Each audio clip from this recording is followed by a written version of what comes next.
लेकिन वित्त मंत्री महोदया बजट में महंगाई का मां भी नहीं बोलती हैं। या फिर जनता से टैक्स वसूल करके धन्ना सेठों का खजाना भरने वाली सरकार की भाषण आज भी प्रधानमंत्री जी के यूट्यूब चैनल पर सुना जा सकता है। बनाने के लिए कड़ाई में तेल डालती है तो उसके साथ उसके सरकार बहादुर, कम से कम इस देश के पढ़े लिखे युवाओं को तो मूर्ख समझना बंद करिए। माननीय श्री इमरान प्रतापगढ़ी जी। धन्यवाद सभापति महोदय। कभी सुदामा पांडे धूमिल जी ने कहा था कि एक आदमी रोटी बेलता है, एक आदमी रोटी खाता है, एक तीसरा आदमी भी है जो न रोटी बेलता है न रोटी खाता है, वो सिर्फ रोटी से खेलता है। वो तीसरा आदमी कौन है? मेरे देश की संसद मौन है। सभापति महोदय, वो भी क्या दिन थे जब संसद में देश का बजट पेश होता था तो देश की सड़कें ठहर जाया करती थीं। रेल बजट पेश होता था तो लोगों की उम्मीदें रेल के डिब्बों की तरह पटरियों पर दौड़ने लगती थीं।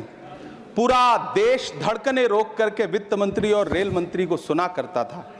अफसोस, अब बजट पेश हो जाता है, मीडिया चैनल सरकार का महिमा मंडन करते हैं और बेचारी जनता बजट के आंकड़ों के शब्द जाल में उलझी हुई महीनों बाद समझ पाती है कि उसका तो फिर से कट गया। सभापति महोदय, पिछले 2 साल अमृतकालीन बजट पेश किए गए और इस बार एक नई शब्दावली गढ़ी गई है, तुष्टीकरण बनाम संतुष्टीकरण का बजट। सभापति महोदय, सुनने में कितना अलंकारिक लगता है ये शब्द। सोच रहा हूं देश की वित्त मंत्री और प्रधानमंत्री जी से पूछूं कि आखिर किसकी संतुष्टि? जिस बजट में मनरेगा के लिए 1 रुपए की बढ़ोतरी ना हो, वही पुराना 86,000 करोड़, जबकि पहले ही 9,754 करोड़ का घाटा हो, जिस मनरेगा से करोड़ों मजदूरों के घर में चूल्हा जलता हो, उस मनरेगा में काम करने वाले गरीब मजदूरों के लिए अगर आपके खजाने से 1 रुपया भी इजाफी नहीं निकल सका तो भला कौन संतुष्ट हुआ साहब? इस देश का गरीब मजदूर या आपके उद्योगपति दोस्त? वो जो महाराष्ट्र में लोकसभा और विधानसभा के बीच में 40 लाख मतदाता बढ़ाए गए थे, अरे उन्हीं के लिए मनरेगा का थोड़ा सा बजट बढ़ा देते। क्या उसमें मनरेगा का एक भी मजदूर नहीं था 40 लाख लोगों में? सारे के सारे 12 लाख की छूट वाले से आगे के लोग थे।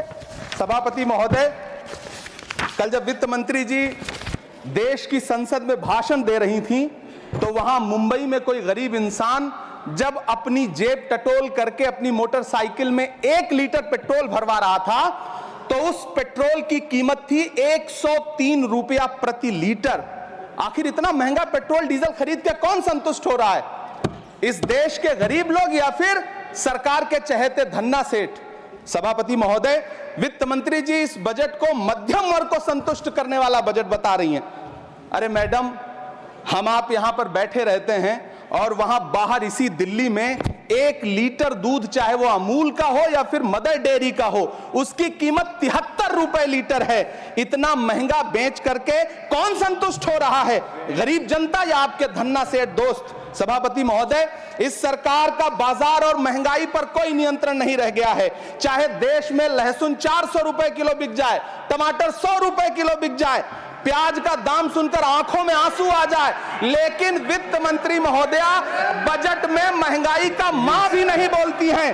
बच्चों की किताब और पेंसिल तक पर टैक्स लगाने वाले सरकार से मैं पूछना चाहता हूं कि आप मध्यम वर्ग का हितैषी बताते हैं, खुद को तो शर्म नहीं आती है? खुद को धार्मिक कहने वाली सरकार भगवान श्री कृष्ण के प्रिय खाद्य पदार्थों दही और मक्खन तक पर जीएसटी लगाती है और बात करती है मध्यम वर्ग की हिमायती होने की। जिंदा रहते हुए जनता से हर चीज पर टैक्स वसूलने वाली यह सरकार कम से कम मरने पर तो लोगों को बख्श देती, लेकिन नहीं, वहां भी लूटना है। अंतिम संस्कार के सामान, अगरबत्ती, धूप बत्ती, केवड़ा जल, चंदन पाउडर, जौ, बताशा, काला तिल, पंचरत्न, कपूर और कफन तक पर टैक्स लेने वाली यह सरकार किस मुंह से खुद को मध्यम वर्ग का हितैषी बताती है? कौन सी संतुष्टि? किसकी संतुष्टि? कदम कदम पर टैक्स देकर लूटने वाली जनता की या फिर जनता से टैक्स वसूल करके धन्ना सेठों का खजाना भरने वाली सरकार की? किसकी संतुष्टि? सभापति महोदय, 18 अगस्त 2015 आरा का बिहार का ऐतिहासिक मैदान, सजा हुआ मंच, हजारों की भीड़ और सामने खड़े हुए देश के प्रधानमंत्री का भाषण। बिहार के भाइयों बहनों, आज मैं बिहार के लिए पैकेज की घोषणा कर रहा हूं। 50,000 करोड़ कर दूं कि ज्यादा कर दूं? अखिलेश भाई 60,000 करोड़ कर दूं कि ज्यादा कर दूं? 70,000 करोड़ कर दूं कि ज्यादा कर दूं? 80,000 करोड़ कर दूं कि ज्यादा कर दूं? चलो मैं बिहार को 1.25 लाख करोड़ का पैकेज दे रहा हूं। 10 साल हो गए सभापति महोदय, वही ढाक के 3 पात। बिहार आज भी विकास की बाट जो हो रहा है। भाषण आज भी प्रधानमंत्री जी के यूट्यूब चैनल पर सुना जा सकता है। जो झूठ बोल के करता है मुतमईन सबको, वो झूठ बोल के खुद मुतमईन नहीं होता। सभापति महोदय, ये तो राहुल जी का असर है। कौन सा शब्द सर, कौन सा शब्द? झूठ। ठीक है सर, मिथ्या बोल करके, जो मिथ्या बोल के करता है मुतमईन सबको, वो मिथ्या बोल के खुद मुतमईन नहीं होता। ये राहुल जी का असर है। जो मखाना बोर्ड की घोषणा हुई, अखिलेश जी आपको याद होगा, भारत जोड़ो न्याय यात्रा में 30 जनवरी 2024 को बिहार के रंगभूमि मैदान में राहुल गांधी जी का पूर्णिया में भाषण था और उसमें मखाना को लेकर उन्होंने आवाज उठाई थी। यह उनका असर है कि आपको मखाना बोर्ड बनाना पड़ा, वरना तो आप मैखाना बोर्ड बनाने वाले लोग हैं। सभापति महोदय, बिहार को झूठे पैकेज और चुनावी दिलासे देना बंद करिए। आज भी जब कोसी में बाढ़ आती है तो पूरा सीमांचल बर्बाद हो जाता है। मैंने उस तबाही को अपनी आंखों से देखा है। 2016-17 की बाढ़ में अपने इन्हीं हाथों से राहत सामग्री बांटी है मैंने। अगर सच में बिहार के लिए कुछ करना चाहते हैं तो बिहार को बाढ़ से बचाने का प्रबंध करिए। पूर्णिया एयरपोर्ट 10 साल से बाट जो रहा है, घोषणा 2014 में हुई, बन के आज तक तैयार नहीं हुआ। अलीगढ़ मुस्लिम विश्वविद्यालय का किशनगंज सेंटर बजट के अभाव में दम तोड़ता जा रहा है। मैंने पिछले बजट सत्र में भी आवाज उठाई थी। आज फिर वित्त मंत्री जी से अनुरोध करना चाहता हूं, दामन फैला करके, कि अलीगढ़ मुस्लिम विश्वविद्यालय का किशनगंज सेंटर बन जाने दीजिए। आखिर कौन सी नफरत है? ये मुल्क हमारा भी है। इस मुल्क की मिट्टी में हमारा भी खून पसीना शामिल है। हमसे इतनी भी क्या नफरत? रिश्तों की ये नाजुक डोरें तोड़ी थोड़ी जाती हैं। अपनी आंखें दुखती हो तो फोड़ी थोड़ी जाती हैं। सभापति महोदय, अल्पसंख्यक मंत्रालय का बजट काटकर मौलाना आजाद नेशनल फेलोशिप बंद कर देना, प्री मैट्रिक स्कॉलरशिप बंद कर देना, नई मंजिल योजना बंद करना, धरोहर योजना बंद करना। 2024-25 के बजट में माइनॉरिटी मिनिस्ट्री के लिए 3,183 करोड़ रुपए की घोषणा हुई, लेकिन देश को हैरत होगी कि बाद में समीक्षा करके लगभग आधा कर दिया गया, 1,868 करोड़ रुपए। मैं तो सरकार से पूछना है कि कौन संतुष्ट हुआ? इस देश का अल्पसंख्यक संतुष्ट हुआ या आप संतुष्ट हुए? किसका संतुष्टिकरण? सभापति महोदय, मैं प्रधानमंत्री जी से कहना चाहता हूं कि आप ही ने 1 मार्च 2018 को किंग अब्दुल्ला को, जॉर्डन के किंग अब्दुल्ला को मेहमान बना करके इसी दिल्ली में एक कॉन्फ्रेंस में कहा था कि मैं मुसलमानों के एक हाथ में कंप्यूटर और दूसरे हाथ में कुरान देना चाहता हूं। कंप्यूटर देने की बात तो छोड़िए, पढ़ाई के लिए जो स्कॉलरशिप मिल रही थी उसको भी छीन लिया आपने। किसको संतुष्ट करने के लिए? हम समझते हैं इस साजिश को। आप माइनॉरिटी मिनिस्ट्री का बजट काटते काटते एक दिन मिनिस्ट्री को ही बंद कर देना चाहते हैं। वो जहर देता तो सबकी नजर में आ जाता, सो ये किया कि हमें वक्त पर दवाएं न दी। सभापति महोदय, मैं तो वित्त मंत्री जी से पूछना चाहता हूं आपके माध्यम से कि शायद आपको पता ही नहीं है कि गृहस्थी चलाने वाली एक गृहिणी की मुश्किलें क्या क्या होती हैं। आपने कभी सोचा भी नहीं होगा कि जब वो किचन में सब्जी बनाने के लिए कढ़ाई में तेल डालती है तो उसके साथ उसके आंसू भी गिरते हैं। सभापति महोदय, शायद उन्हें पता भी ना हो कि एक छोटी सी गाड़ी और एक छोटे से फ्लैट का EMI भरने के बाद इस देश का एक गरीब इंसान जब अपने बच्चों की फीस भरने के बारे में सोचता है तो उसे कितनी खुशियों का गला घोंटना पड़ता है। शायद उनको पता भी नहीं है कि फसल बेच करके बिटिया की शादी का सपना सजाने वाला किसान जब अपनी फसल बर्बाद देखता है तो कितनी रातें सो भी नहीं पाता है। सभापति महोदय, शायद वो कभी इस पीड़ा को समझ ही नहीं पाएंगी कि परिवार के किसी एक सदस्य को कैंसर जैसी बीमारी हो जाए तो घर और जमीनें गिरवी रख उठती हैं लेकिन इलाज नहीं हो पाता। सभापति महोदय, इसी देश की संसद में कभी स्वर्गीय सुषमा स्वराज जी ने कहा था कि जब देश की करेंसी गिरती है तब देश की प्रतिष्ठा गिरती है। एक तरफ कोलंबिया जैसा छोटा सा देश और उसके प्रधानमंत्री गुस्तावो पेत्रो खड़े हैं जो कोलंबिया के नागरिकों को हथकड़ी लगाकर लाने वाले जहाज को अमेरिका बैरंग वापस लौटा दे रहे हैं, और दूसरी तरफ हमारे प्रधानमंत्री जी खड़े हैं जो बेड़ी और हथकड़ी लगा करके लाए गए बेटों के अपमान पर एक शब्द नहीं बोल रहे। सभापति महोदय, मैं इतिहास के पन्ने पलट रहा हूं, मुझे दो किरदार याद आ रहे हैं। एक तरफ निक्सन के 7वें बेड़े की धमकियों के सामने लोहे की तरह अडिग इंदिरा गांधी खड़ी हैं, तो दूसरी तरफ खुद ही नमस्ते ट्रंप का नारा लगाते हुए प्रधानमंत्री जी खड़े हैं। मेरे कानों में सुषमा स्वराज जी की आवाज गूंज रही है। बहुत कम बोलने वाले डॉक्टर मनमोहन सिंह ने बहुत ज्यादा बोलने वाले प्रधानमंत्री जी को जब देश की बागडोर सौंपी थी तो $1.58 का था, आज 85 से 87 के बीच में झूल रहा है। इन दिनों रुपए की अहमियत गिरती है तो न तो देश की प्रतिष्ठा गिरती है, ना प्रधानमंत्री की गरिमा। जिस देश में 80 करोड़ लोगों को 5 किलो राशन के लिए कतारों में लगना पड़ता हो, उस देश में यह सरकार 12 लाख तक के टैक्स न लेने के लिए अपनी पीठ थपथपा रही है। हुकूमत इस कदर आवाम पर एहसान करती है, ये आंखें छीनती है और चश्मे दान करती है। सभापति महोदय, महाराष्ट्र का भिवंडी हो, मालेगांव हो, इचल करंजी हो, यूपी का बनारस हो, मुआयमा हो, मुबारकपुर हो, रांची का छोटा नागपुर हो, बिहार का भागलपुर हो, हर जगह बुनकरों की उम्मीदें तोड़ रही हैं, लेकिन इस सरकार के पास उनके लिए कुछ भी नहीं है। मुरादाबाद का पीतल उद्योग, कानपुर का चमड़ा उद्योग, सहारनपुर का लकड़ी उद्योग, फिरोजाबाद का चूड़ी उद्योग, अलीगढ़ का ताला उद्योग, सब सरकारी प्लानिंग से तबाह हो रहे हैं।